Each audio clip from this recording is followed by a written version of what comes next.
ஆபிராமின் மனைவியாகிய சாராயின் அடிமை பெண் ஆகார். சாராய் அவளை கடினமாய் நடத்தினபடியால் ஆகார் அவளை விட்டு ஓடிப்போனாள்.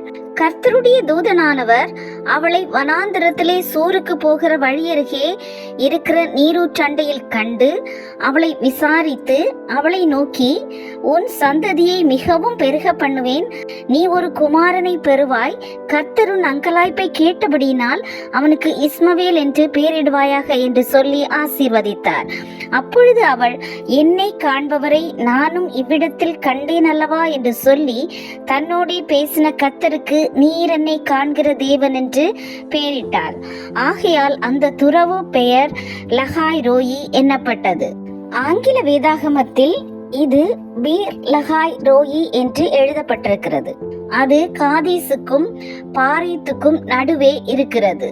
பீர் என்றால் கிணறு என்ற பொருள். லகாய் என்றால் வாழ்கிறவர் அல்லது உயிரோடு இருப்பவர் என்று பொருள். ரோ என்றால் பார்ப்பவர் அல்லது காண்பவர் என்று பொருள். இந்த வார்த்தைகள் அனைத்தையும் சேர்த்து என்னை பார்க்கிறவரும் ஜீவிக்கிறவரும் ஆனவரின் கிணறு என்ற அர்த்தத்தை தருகின்றன.